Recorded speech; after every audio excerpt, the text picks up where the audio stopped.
কলাগাঁও আঞ্চলিক যুৱ ছাত্ৰ বাঙালী ফেডাৰেশ্যন তৰফৰ পৰা আজি 128তম নেতাজী জন্ম জয়ন্তী পালন কৰা হয়। ৰাতিপুৱা আমি ভাৰতৰ ৰাষ্ট্ৰীয় পতাকা উত্তোলন কৰোঁ। তাৰপাছত আমি বন্তি প্ৰজ্বলন মাল্যাৰ্পণ কৰোঁ। তাৰপাছত আমি নেতাজীৰ বিষয়ে আলোচনা চক্ৰ বহোঁ। আৰু আলোচনা চক্ৰ কৰাৰ পাছত আমি এটি কথা আলোচনা কৰোঁ ফাইনেলভাৱে যে আমি অহা 1 বছৰৰ ভিতৰত কলাগাঁৱত নেতাজীৰ প্ৰতিমূৰ্তি এটি স্থাপন কৰিম আৰু আমি অহা এসপ্তাহৰ ভিতৰত এটি নেতাজীৰ প্ৰতিমূৰ্তি বনোৱাৰ বাবে এটি কমিটি আমি বনাম। এয়া সকলো ৰাইজকে আমি আহ্বান জনাইছোঁ যে অহা যি তাৰিখতে মিটিংটো নলওঁ কিয় তেওঁলোকে আমি জনোৱাৰ পাছত তেওঁলোকে মিটিঙত উপস্থিত থাকিব আৰু এবছৰৰ ভিতৰত আমি নেতাজীৰ প্ৰতিমূৰ্তি স্থাপন কৰিবলৈ সক্ষম হয়। আৰু আমি নেতাজী জন্ম জয়ন্তী উপলক্ষে আমি আবেলি কিছু আমাৰ অনুষ্ঠান আছে। এই অনুষ্ঠানসমূহত সকলো ৰাইজকে আমি আহিবলৈ অনুৰোধ জনালোঁ।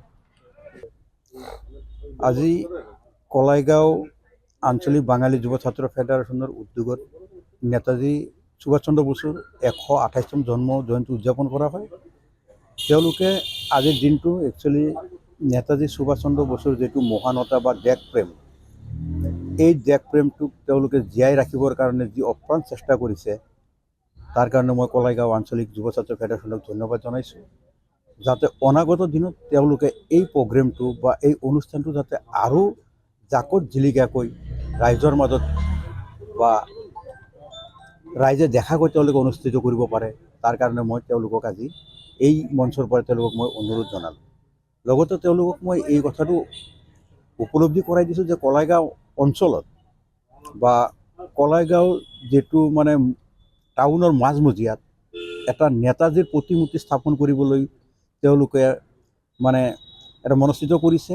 আৰু এই নেতাজীৰ মানে প্ৰতিমূৰ্তিটো অহা যিটো নেতাজীৰ জন্ম জয়ন্তী হ'ব তাৰ আগতে যাতে তেওঁলোকে ইয়াত প্ৰতিষ্ঠা কৰিব পাৰে, তাৰ কাৰণে তেওঁলোকক মই বাৰম্বাৰ অনুৰোধ জনাইছোঁ। লগতে তেওঁলোকক অনতিপলমে ইয়াৰ বিহিত ব্যৱস্থা ল'বৰ কাৰণে মই আজি এই মঞ্চৰ পৰা তেওঁলোকক মই অনুৰোধ জনাইছোঁ। জন্ম জয়ন্তীৰ লগত সংগতি ৰাখি অইন কিবা কাৰ্যসূচীৰ ব্যৱস্থা লোৱা হৈছে? তেওঁলোকে নেতাজীৰ জন্ম জয়ন্তীৰ লগত সংগতি ৰাখি তেওঁলোকে বন্তি প্ৰজ্বলন, লগতে মাল্যাৰ্পণ বা আন আনুষংগিক কিছু তাৰমানে তেওঁলোকে তাৰমানে ইয়াত অনুষ্ঠান ৰাখিছে।